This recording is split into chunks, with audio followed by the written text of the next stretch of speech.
Oke, jumpa lagi di Opini Budiman. Kalau cerita soal menteri mundur menjelang pemilu presiden atau yang sedang mencalonkan presiden sebenarnya bukan cerita yang baru. Sejarah politik Indonesia pasca reformasi paling tidak sudah menunjukkan ada 4 menteri yang mundur ketika mereka ikut dalam bursa pemilihan presiden. Yang pernah mundur adalah Menko Polhukam Susilo Bambang Yudhoyono ya pada tahun 2004.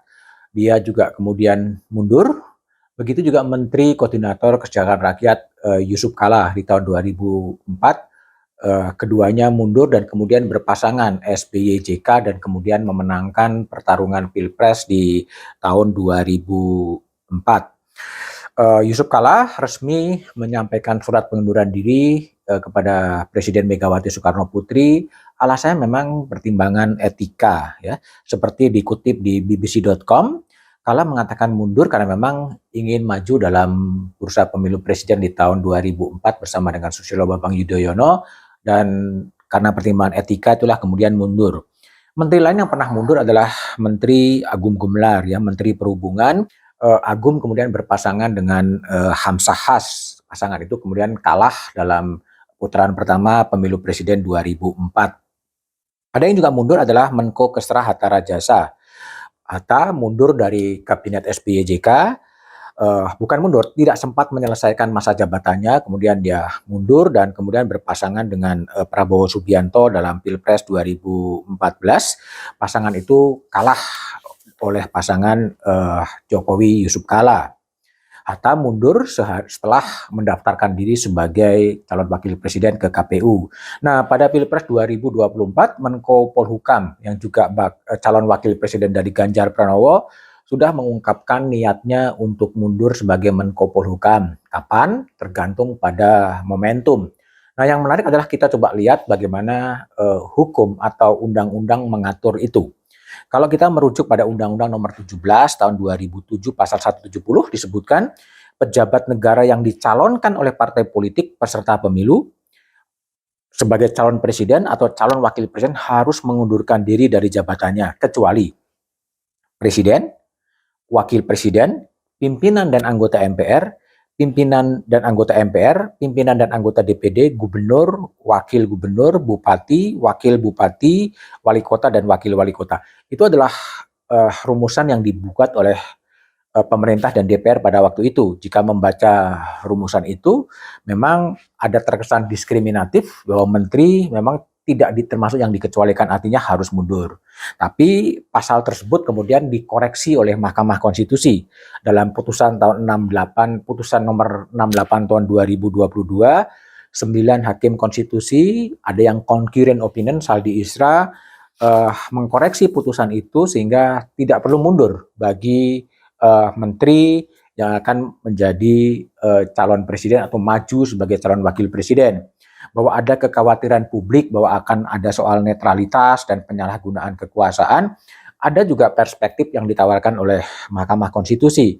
MK mempertimbangkan gini, dalam perspektif adanya kekhawatiran melekatnya jabatan pada pejabat yang dicalonkan sebagai presiden dan wakil presiden akan mempengaruhi netralitas yang bersangkutan sehingga diwajibkannya untuk mengundurkan diri. Menurut Mahkamah, hal tersebut tidak berbanding lurus dengan perlindungan hak konstitusional yang dimiliki oleh pejabat yang bersangkutan. Artinya MK lebih mempertimbangkan dimensi hak dari yang bersangkutan. Terlebih di dalam 67 mendapatkan jabatan tersebut, pejabat yang bersangkutan memerlukan perjalanan karir yang panjang. Bisa jadi disitulah sesungguhnya puncak karir dari pejabat yang bersangkutan. Dengan demikian, tanpa harus mengundurkan diri, kematangan profesional pejabat yang dimaksud masih dapat dipergunakan dalam memberikan kontribusinya pada bangsa dan negara.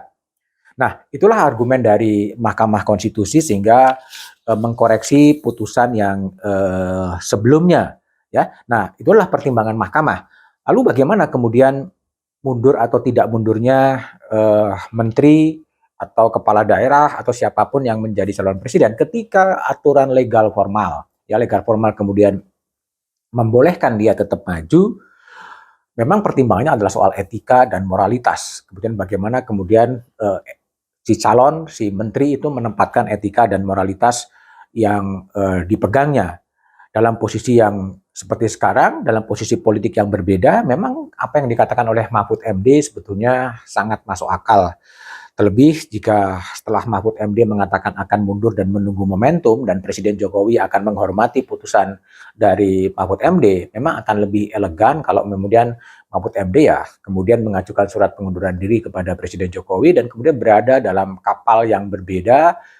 Dimensi pertimbangan etik dan moralitas inilah yang sebenarnya akan lebih dipegang sehingga benefit elektoral seharusnya tidak terlalu menjadi signifikan, tapi bagaimana kemudian pertimbangan etika, pentingan moralitas yang sekarang ini banyak dikesampingkan itu bisa dipegang oleh Pak Mahfud. Nah, kapan momentum itu akan datang sebenarnya tergantung pada Pak Mahfud MD sendiri kapan akan merealisasikan, tapi sebaiknya memang setelah pernyataan dari Pak Mahfud MD ini direspon oleh Pak Jokowi dengan mengatakan menghormati, seharusnya momentum pengunduran dari Pak Mahfud MD direalisasikan dalam waktu yang tidak terlalu lama, karena makin terlalu lama kompleksitas politiknya memang akan berubah. Tapi sepenuhnya tergantung pada Mahfud MD apakah akan menjadi kompas moral bagi bangsa ini atau tidak, dan momentum itu menjadi sesuatu yang penting.